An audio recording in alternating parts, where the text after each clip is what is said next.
In May of 1842, the people of Rapides Parish, Louisiana, gathered gossip like currency, but nothing prepared them for the news that came from Belle Noire plantation.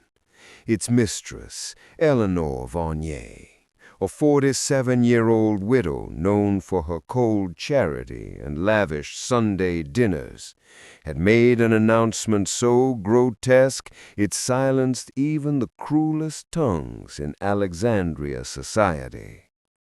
She declared that her daughter, Margaret, a 25-year-old woman described as delicate of mind and large of body, would be placed under the complete care and supervision of one of her enslaved men, a man named Isaiah Creel, not as a nurse nor a servant, but as her keeper, her custodian, her master in every way that mattered except in law.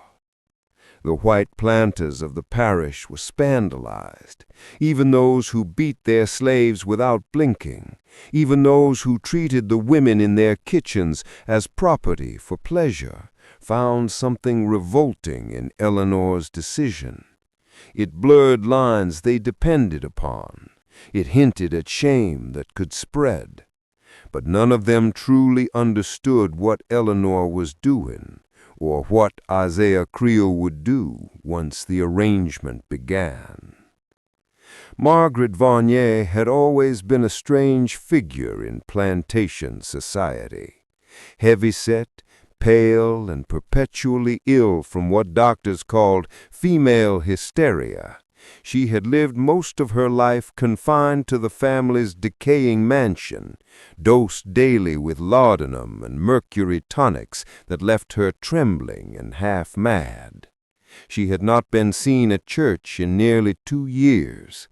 Those who remembered her spoke of a nervous smile and eyes that never seemed to look quite at you, but rather past you, as if seeing something invisible in the room. Isaiah Creel was new to Belle Noire. Purchased only 6 months earlier from a plantation outside Natchez, he was a tall, quiet man in his early 30s, with hands more suited to carving wood than breaking soil. Rumor had it he had once been a preacher's assistant and knew the ways of healing herbs.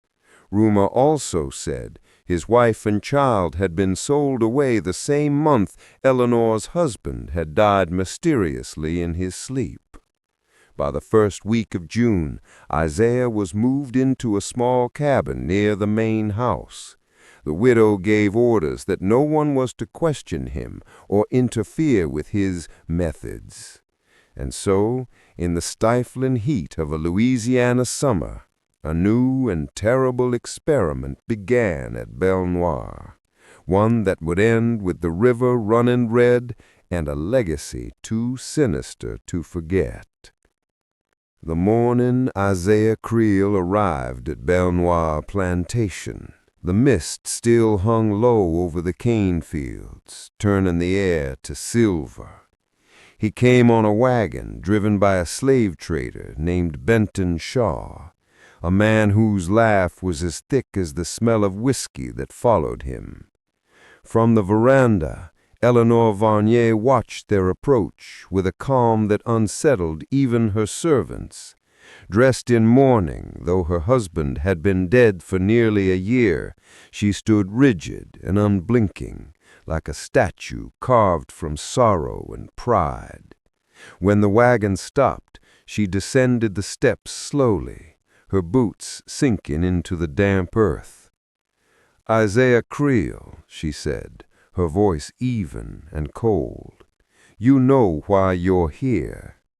Isaiah met her gaze, a dangerous act in itself, and answered simply, "To heal your daughter, ma'am." "To care for her," Eleanor corrected. "Healing will depend on obedience." He nodded once. The trader handed over a paper with Eleanor's elegant signature and took his money without looking either of them in the eye. He had heard the rumors, everyone had, that the widow had gone mad with grief after her husband's sudden death, that she heard voices in the walls at night, that her daughter screamed the name "Father" in her sleep, and sometimes the screams turned into laughter. When the wagon rolled away, the air seemed to tighten around them. Isaiah stood before the woman who now owned his fate, feeling the strange quiet of the plantation. No chatter, no whip cracks, just the hum of cicadas and something darker beneath it, like breath held too long. Eleanor gestured toward the house. "You will have quarters behind the kitchen. Margaret's care begins at dawn tomorrow. No one is to enter her room except you." "Yes, ma'am." "If she refuses to eat, make her. If she fights, restrain her. If she screams, ignore her. I've had enough of her dramatics." There was a flicker of pain in her voice, small and unguarded, gone as quickly as it came. Then, with an almost tender smile, she added, "If you succeed where the doctors failed, you'll be rewarded. But if she dies under your care—" She didn't finish. She didn't have to. That night Isaiah sat on the narrow bed in his cabin, the silence pressing against him. He unwrapped a scrap of cloth from around his wrist, a piece of his daughter's dress, faded pink. He stared at it until his vision blurred. Then he whispered to the darkness, "Lord, let me see this through, whatever it takes." The next morning, Isaiah was led through the grand hall of Belle Noire, a house that seemed to breathe sorrow. The wallpaper had peeled in long strips, revealing faded plaster underneath, and the air smelled faintly of camphor and decay. Portraits of Varnier's ancestors stared down from the walls, pale, expressionless faces that seemed to follow him as he walked. A house servant named Clara, her voice a low whisper, stopped outside the upstairs door. "She's been screaming since dawn," she said. "Best not to speak unless she does first." Isaiah nodded and pushed open the door. The room was large but suffocating.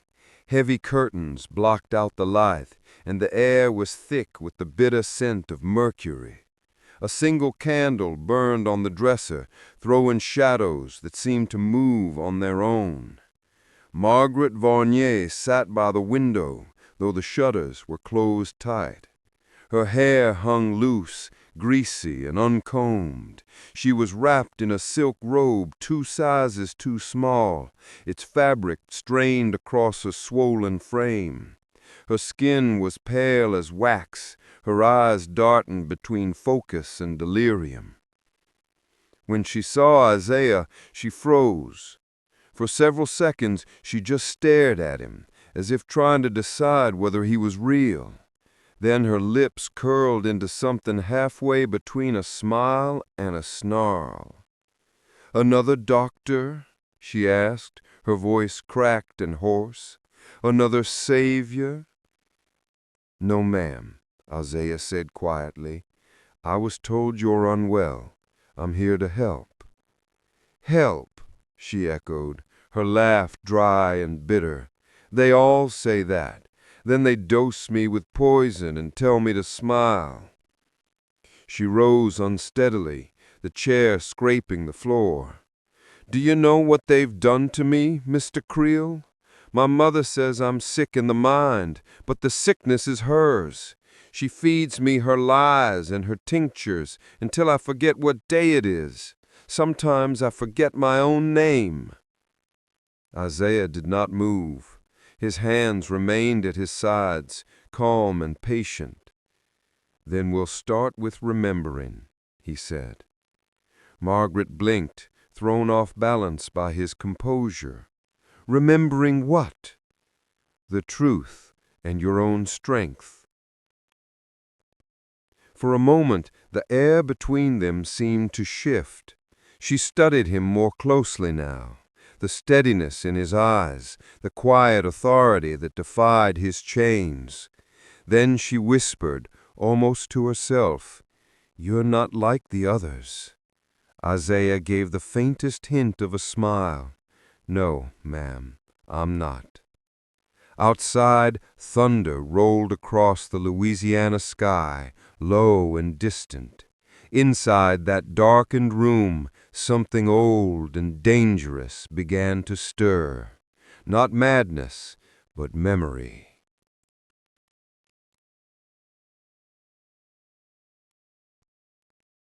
That night, long after the house had gone still, Isaiah Creel sat awake in his cabin, replaying Margaret's words.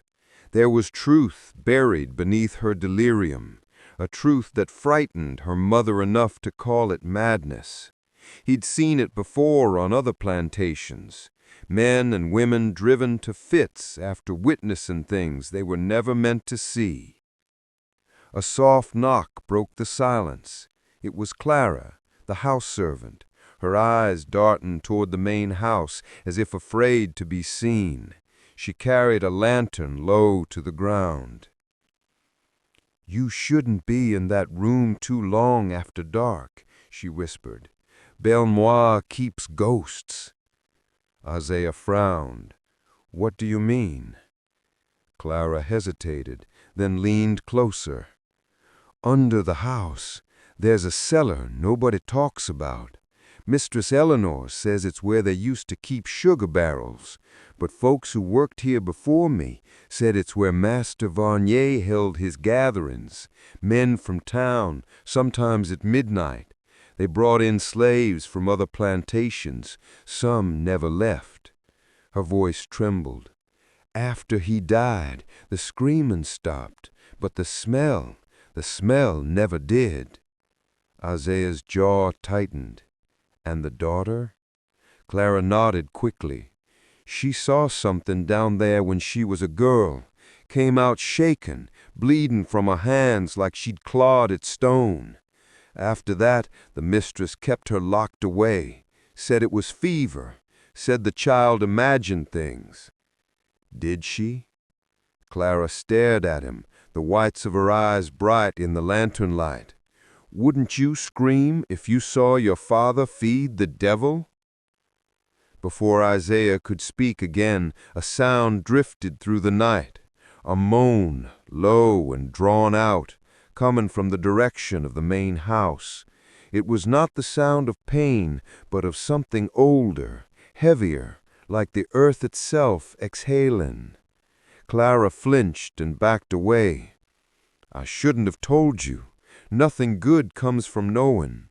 Then she hurried off toward the slave quarters, her lantern bobbing through the dark. Isaiah stood outside his cabin for a long time, listening. The cicadas had gone silent. The plantation seemed to hold its breath.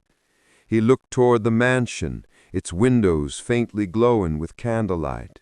Somewhere inside, Margaret lay awake, remembering the unrememberable.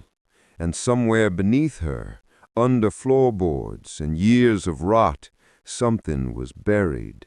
Not ghosts, but guilt.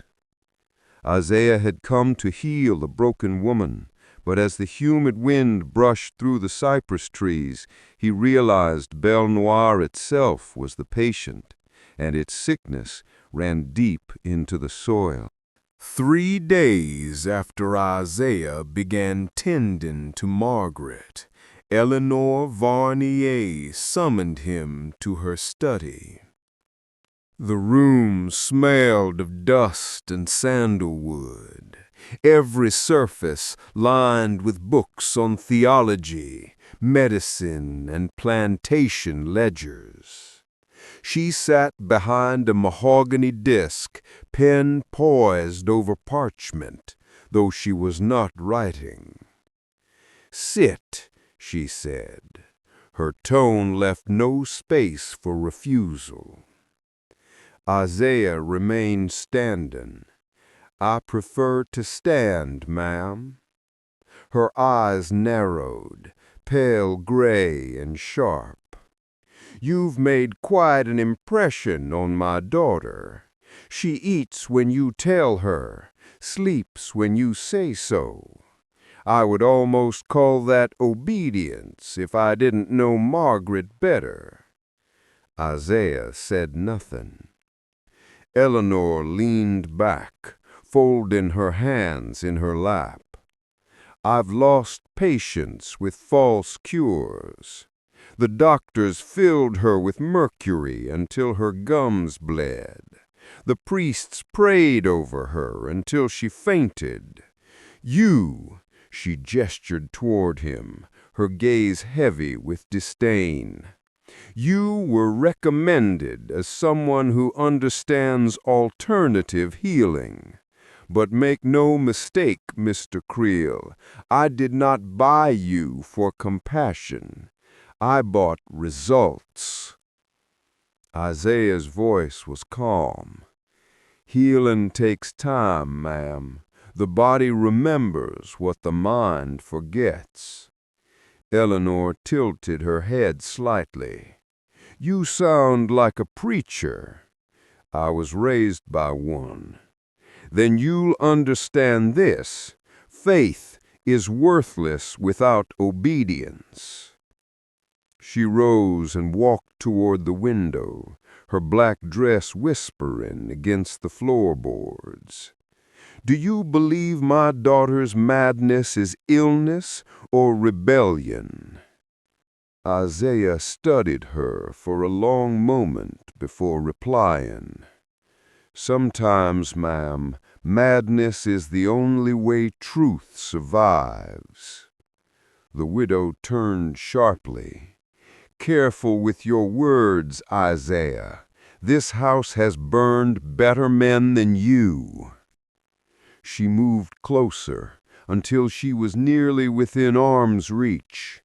He could smell the faint perfume of lavender and gunpowder, sweetness layered over something lethal. Her voice softened, almost tender. "You think I'm cruel. You think I sent you to her as punishment.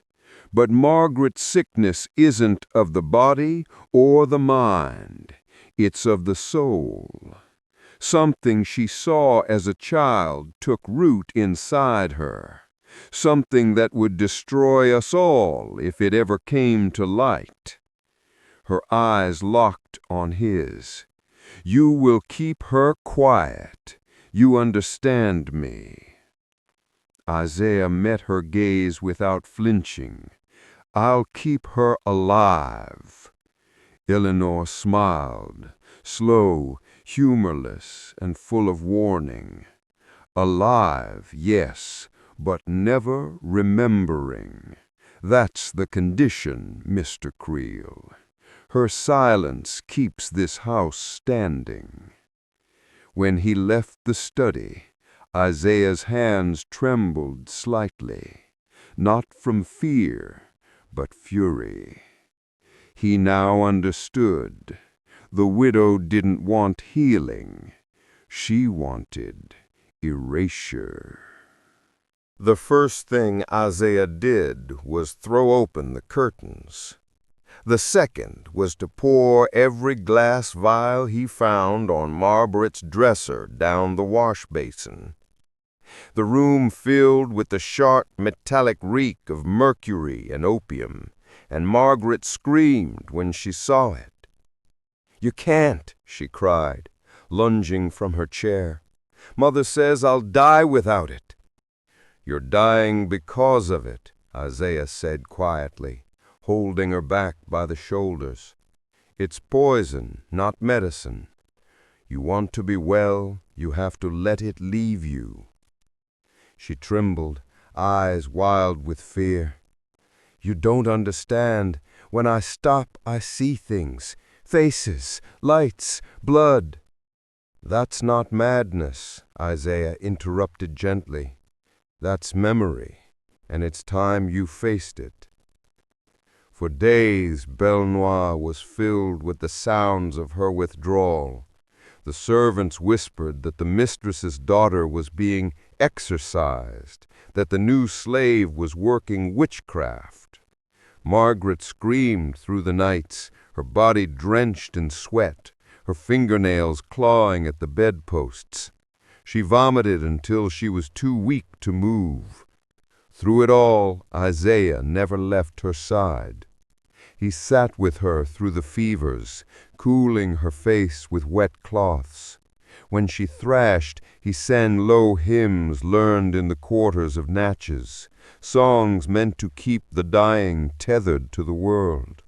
When she begged for the laudanum, he gave her chamomile and valerian instead, whispering, "Let the sickness leave you, not rule you." By the fourth day, her tremors slowed. Her eyes, once cloudy and unfocused, began to clear. She looked around the room as if seeing it for the first time, the rotting wallpaper, the covered mirrors, the dust on her mother's untouched Bible. "I can smell the house," she said softly. "It smells like something buried." Isaiah nodded. "That's the truth coming through." He helped her stand. Her legs shook beneath her, but she managed a few steps before collapsing back into the chair, laughing breathlessly. "I haven't walked this far in months." "You'll walk further tomorrow." That night she did not scream. She slept, not the drugged sleep of chemicals, but something deeper, heavier, like the body relearning how to rest. From his place beside the window, Isaiah watched the moonlight spill across the floorboards, illuminating the deep cracks in the wood.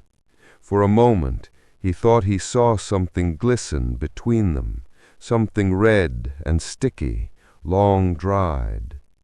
He knelt, touched it with his fingertip, and whispered, "Blood don't stay buried long." Outside, the wind rattled the cypress trees like bones. Inside, Belle Noire was beginning to stir from its long, poisonous sleep. By the second week, the tremors had stopped, and the fog in Margaret's eyes had lifted. Her skin still carried a sickly pallor, but her voice had grown steady, low, deliberate, like someone relearning how to speak truth after years of forced silence. Each morning, Isaiah brewed her teas of bitter herbs. Each evening, he walked her down the hall, insisting she keep her balance without his arm. The servants began to whisper that the widow's daughter had been touched by grace, but Isaiah knew better. This wasn't grace, it was awakening. On the 10th night, as the crickets sang outside and thunder rumbled in the distance, Margaret spoke the words he had been waiting for. "I remember," she whispered. Isaiah didn't ask how, only waited. She sat by the window, the wind teasing her hair, her eyes fixed on something far beyond the cypress grove. "I was 12. Father used to host gatherings in the cellar, men from the parish, from the church, from as far as New Orleans. They said it was a society for charity, but there was no charity in it." Her voice trembled, but she pressed on. "That night, they brought a woman down there. She was one of the field hands from Boudreaux Plantation. They tied her to the table. Father said they were going to purify the land. I thought they meant prayer. They didn't pray." Isaiah closed his eyes briefly. He had heard stories like this before, whispered in the quarters, denied by every white man alive, but hearing it from her was different. Margaret's hands clenched the fabric of her gown. They cut her, not fast, like butchers learning how to kill slowly. The men laughed. They said the land drinks blood the way men drink wine. She began to shake, but Isaiah steadied her hand. "What did your mother do?" he asked quietly. She watched, she said, her eyes distant. She stood beside him and watched.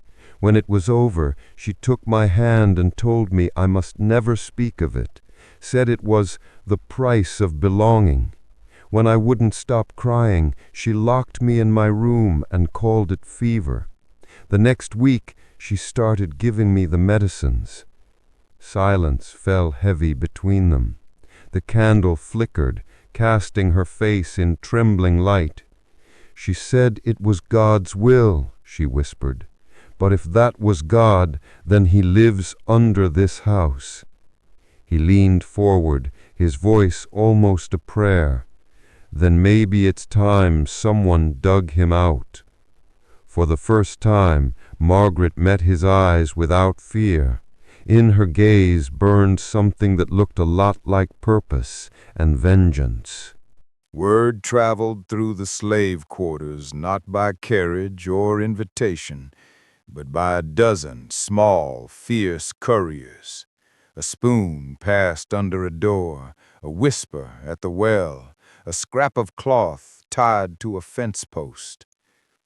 When Isaiah moved among the cabins that evening, he carried no ledger and no promise of riches, only a ragged plan and the slow, steady weight of his own resolve. They gathered in the largest of the cabins, a building that had once held a family before it was broken and repurposed for labor. Lanterns were snuffed. The meeting was lit by a single tallow candle whose light made faces look older and braver than they likely felt. Around Isaiah sat men and women he'd worked beside in the fields, Jean-Baptiste, who knew the back roads like the lines on his palms, Liza, whose hands could sew a coat from a single scrap, old Tom, who'd buried more than one secret in the swamp, and a dozen others whose names had been erased from official ledgers, but who kept their histories written into their mouths. Isaiah placed his hand on the candle's rim and spoke quietly. "They think their piety buys them protection," he said. "They think prayer can cover what they do in the dark. But we have the ledger now.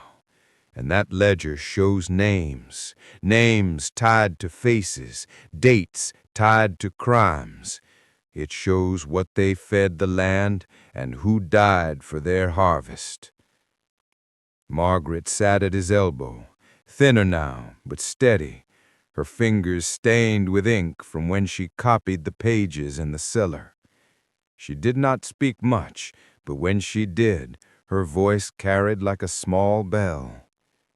"They'll say we're mad. They'll say a grieving daughter and a runaway slave made a story. But truth is stubborn. It wants out." Jean-Baptiste leaned forward. "What do you want us to do?" Isaiah folded his hands on the table. "We'll do 3 things. 1, we'll use the night of the prayer to force a reckoning. While their heads are bowed, we make sure they cannot use their Sunday faces to hide what's in their pockets.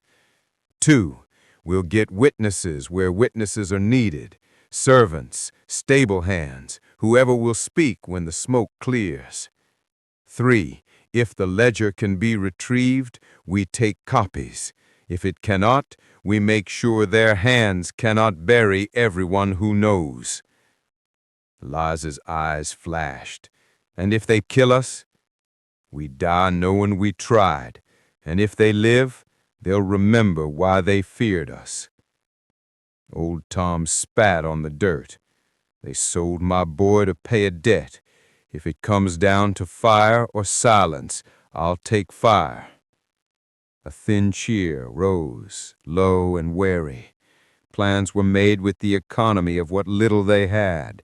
Signals at the chapel door, tools smuggled in by field hands, a wagon hidden in the lemon grove for a quick escape. They spoke of places to scatter afterward, bayous with people who would hide them, river towns where no one asked questions. Above all, they agreed on one rule: no needless cruelty. We are not them, Isaiah reminded them. We take what keeps us alive. We do not become the thing we undo. When the meeting broke, the cabins exhaled and returned to their hush. Each person left carrying something heavier than a secret, a purpose. Outside, the chapel bell tolled, a slow sound that in another life might have meant comfort. Tonight, it meant the hour of judgment. The chapel at Belle Noire had always been the widow's pride, a small white building set apart from the main house, its steeple rising above the cypress trees like a finger pointing heavenward. But beneath its fresh paint and polished pews, rot lived in the foundation. That night, the bell tolled once, then again, summoning the faithful few who still believed Eleanor Varnier's piety was proof of her goodness. 3 men arrived just before dusk, Judge Leland, Reverend Pike, and Colonel Avery, all dressed in mourning coats, hats pressed low against the humid wind. Their carriages lined the drive like black teeth. Inside the chapel, Eleanor waited by the altar, her candlelight flickering over the gold crucifix she had imported from France. "Gentlemen," she greeted, her tone smooth and grave, "we pray tonight for mercy, for the sins of this house and the secrets we keep." They nodded solemnly, unaware that beneath their polished shoes the dirt still remembered the screams of those offered here long ago. While they knelt in their pews, Isaiah moved silently through the grove outside, shadows cloaking his frame. Margaret followed a few steps behind, her face pale in the moonlight, but her eyes fierce with resolve. She clutched the copied pages of the ledger close to her chest. "Are you sure about this?" Isaiah murmured. "She killed my father, and she'll do worse if we let her." Through the chapel windows, they could see Eleanor raise her hands in mock benediction. "Lord, deliver us from temptation," she intoned.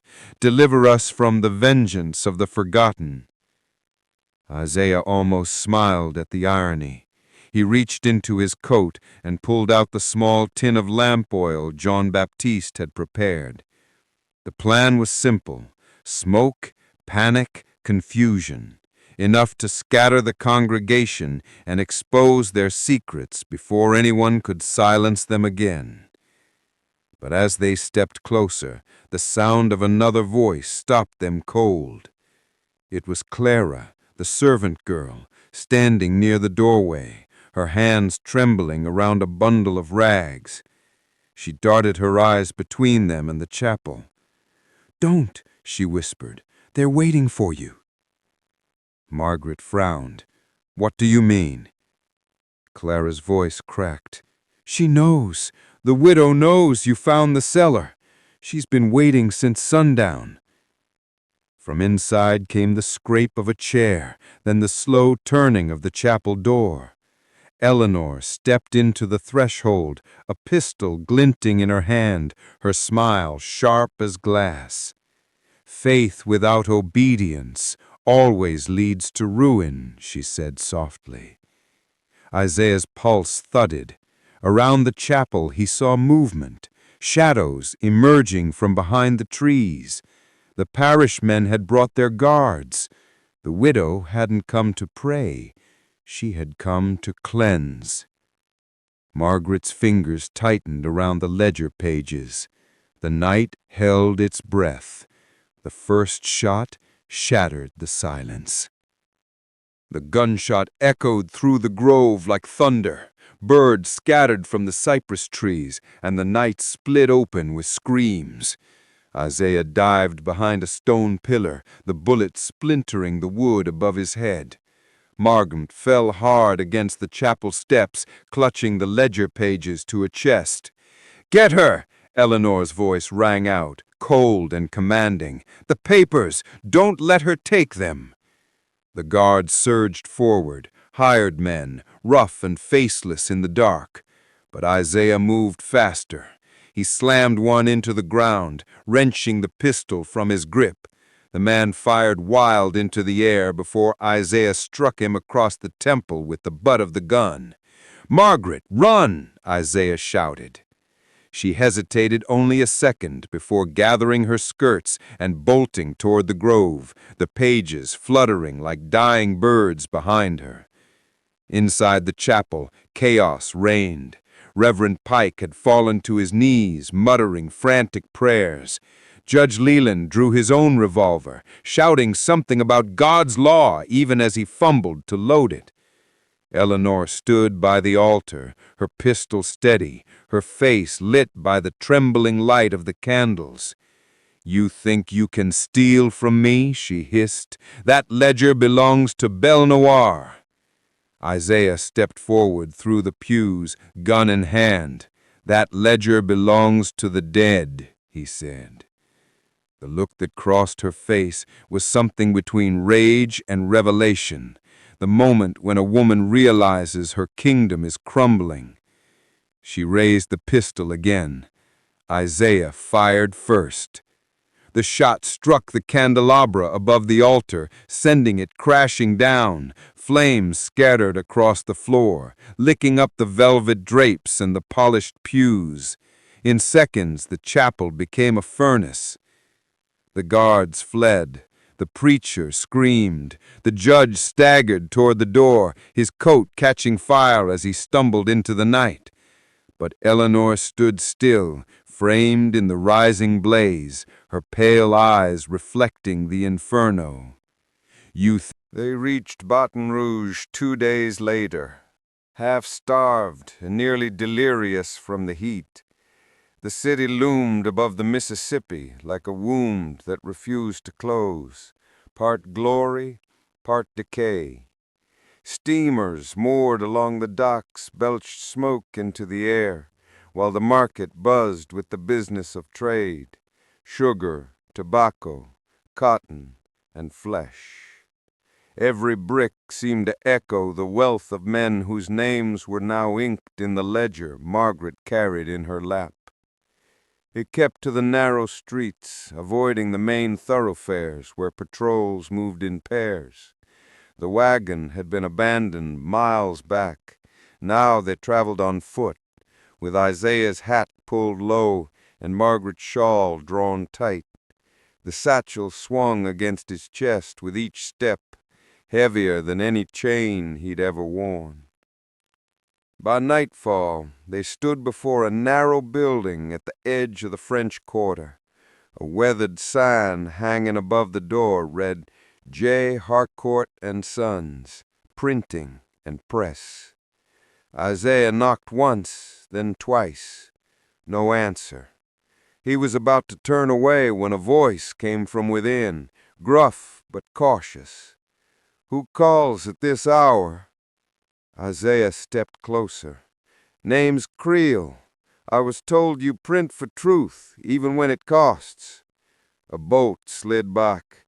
The door creaked open just enough to reveal an old man with ink-stained fingers and sharp, suspicious eyes.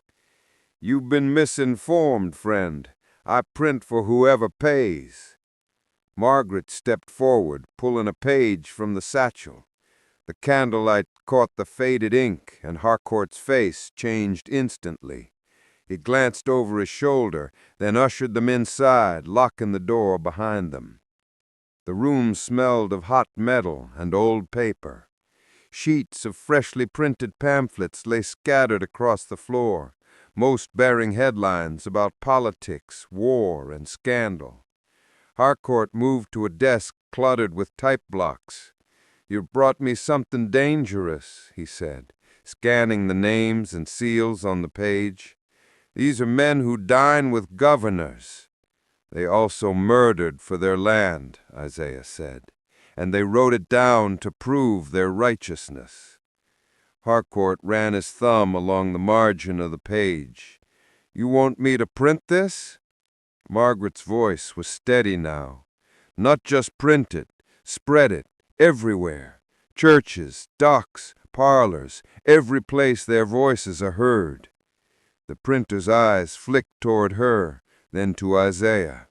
If I do this, they'll come for all of us.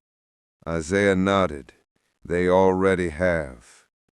For a long moment, only the press's gears creaked. Then Harcourt sighed, set the page down, and muttered, God help us then. He reached for the lever, tested its motion, and turned to them both. It'll take the night to set type. By morning, the first run will be ready. Outside, the river wind moaned through the alleyways, carrying the faint echo of church bells. Inside, the press room waited, cold, inked, and unstoppable. The presses began before dawn, slow, deliberate, and deafening. Isaiah had never heard a sound like it. The rhythmic thud of the metal plate, the clatter of the rollers, the hiss of steam from the boiler in the corner. It was the heartbeat of revolution disguised as industry. Harcourt worked with surprising precision for a man his age. His hands, blackened with ink, moved like a conductor's, steady, tireless, careful not to smear a single name. Margaret sat beside the stack of drying pages, sorting them with mechanical focus. Each printed sheet carried a title at the top in bold type, The Book of Belle Noire, a record of blood and power. Underneath, the words were Isaiah's, dictated through the night as Harcourt set the type. They began with the story of the Varnier family and widened to expose every man whose name filled the ledger.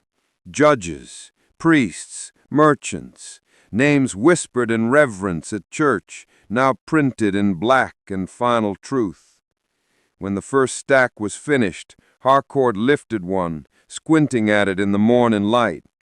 You realize what this means, he said quietly. There'll be blood before there's justice. Isaiah wiped sweat from his brow. Then let the blood be honest for once. Margaret didn't look up. They built their names on the backs of the dead. It's time those names carried the weight of it. Harcourt said no more. By sunrise, 2 boys from the press had begun running copies into the streets, one to the market, one to the docks. Within an hour, the first pamphlet appeared nailed to the post outside St. Mary's Church. By mid-morning, whispers were already spreading through the quarter like fever. Isaiah stood by the window, watching men in fine coats pause to read, their faces tightening as their own names or those of their fathers stared back at them in black ink. The city had begun to stir, not with prayer, but with outrage. Margaret rose from her chair, the fatigue of the last days etched deep into her face. What happens now? She asked. Now we wait for the house they built to shake. But even as he said it, he felt the unease pressing at the back of his mind, the silence before the next storm. He knew power never surrendered quietly. As the sun climbed higher, the street outside grew restless. Men tore down copies of the pamphlet. A carriage rolled past carrying 2 parish guards, their eyes scanning doorways. Somewhere, a church bell tolled again, fast this time, frantic, the sound of alarm. Harcourt loaded another sheet into the press, muttering, "Too late to stop now." Isaiah looked at the ink-stained pages piling beside him and whispered back, "That's the point." The truth had finally found its voice, and it was louder than fire. By midday, Baton Rouge was boiling with whispers. The pamphlets had spread faster than anyone could control, passed from hand to hand in markets, traded in taverns, read aloud in churchyards. The names inside the Book of Belle Noire struck like a fever through the genteel order of the city. Merchants tore copies to shreds, only to find new ones nailed to their doors by nightfall. The clergy called it blasphemy. Judges called it sedition. But the poor, the dark hands, washerwomen, freedmen, and servants read it with trembling hands and said nothing, because they already knew it was true. By the time the governor's carriage rolled through the quarter that afternoon, the city's polite calm had cracked. A crowd had gathered outside Harcourt's press, demanding to know if the rumors were real. Harcourt had locked the door, but that only fed the fire. Inside, Isaiah stood at the window, watching the growing mob. "They'll be here soon," he said. "Men like this don't come for truth. They come to kill the one who told it." Margaret sat at the table, staring at the final stack of pamphlets. Her face was pale, but her voice was steady. "And we've already done what we came for. Even if they burn every page, it's out now. Someone will remember." Outside, voices rose, curses, threats, the sound of boots on cobblestone. Isaiah turned to Harcourt. "We need to move the press, or at least the plates." Harcourt shook his head grimly. "They'll search every building from here to the river. You can't hide metal from men with torches." A rock shattered the window. Margaret flinched as glass rained across the floor. A shout followed. "Lies of the devil! Show your faces!" Isaiah stepped forward, his expression carved from resolve. "They want the ledger, not us. If we give them the copies, maybe—" "No," Margaret interrupted sharply. "If we give them anything, it dies again." The door shook under the force of fists. Harcourt drew the bolt halfway, then looked at them both. "There's a trap door in the back. Leads to the river. Take it and go. I'll buy you a few minutes." Isaiah stared at him. "You'll die for this." The old man smiled faintly. "Son, I've been printing truths my whole life. I just never had one worth dying for until now." The pounding grew louder. Shouts filled the alley. Margaret grabbed the satchel and the remaining copies. As Isaiah hesitated, Harcourt caught his arm and pressed a small folded scrap into his palm. "Names they missed. Print them if you live."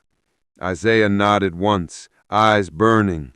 Then he pulled Margaret toward the back door, into the dim passage behind the presses.